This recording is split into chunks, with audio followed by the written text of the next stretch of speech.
This year marks the first edition of the Tour de France Femmes avec Zwift, from the 24th to the 31st of July. The world's greatest riders will descend upon the roads of France in an effort to make their claims for the yellow, green, polka dot and white jerseys. The origins of the women's Tour de France dates to 1984, when the race was held on shorter distances as a curtain raiser for the men's tour. 36 riders split into 6 national teams of 6 riders each, lined up for the inaugural event with American Marianne Martin, going on to win the race.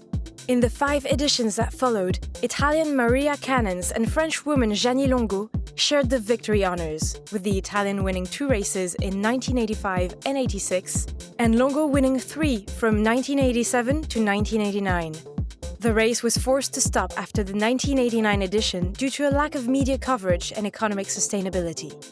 Since then, women's cycling has grown with new races added to the calendar, like the Flèche Wallonne Femmes, the Women's Tour Flanders, the Liège-Bastogne-Liège Femmes, the Ceratizit Madrid Challenge by La Vuelta, and the Paris-Roubaix Femmes avec Zwift.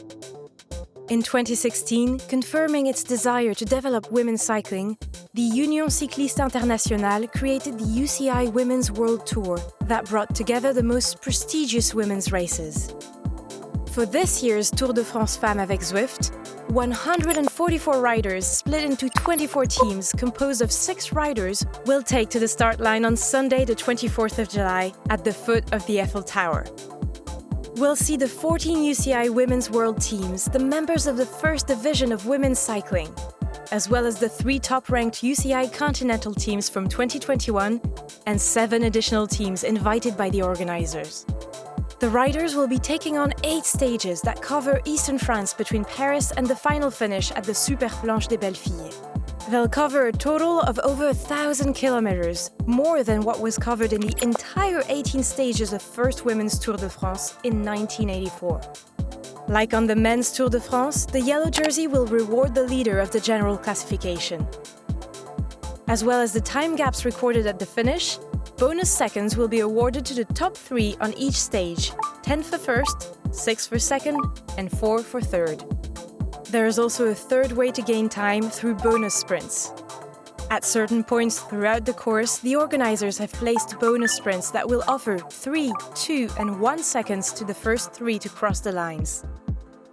The placement of these bonus sprints has been decided in an attempt to make the race more exciting and to encourage the race favorites to battle it out from the beginning. The rider at the head of the general classification after the final stage will put on the yellow jersey on the final podium and will be crowned winner of the Tour de France Femmes avec Zwift. The green jersey is given to the leader of the points classification. The points for this jersey are earned by the riders finishing in the top spots in intermediate sprints and at stage finishes. The attribution of points depends on each stage of the race. Flatter stages traditionally offer more points, as they are the likeliest to finish with a sprint. It is why the winner of the green jersey could be considered as the best sprinter of the Tour de France Femmes avec Zwift. The Polkadot Jersey is the jersey worn by the leader of the mountains classification on the Tour de France Femmes avec Zwift. The points are gained by the first riders who reach the summit quickest, just like on the men's version. The difficulty is calculated according to the length and average gradient of each climb. The white jersey is given to the best young rider in the general classification. Contrary to the men's Tour de France, in which the eligible age is 25, the white jersey of the Tour de France Femmes avec Zwift rewards the best rider under 23. As well as the many spectators who'll be on the roadside to support the riders, the race will be broadcast to millions of people across 190 countries. All keen to watch a new chapter unfold in the history of women's professional cycling.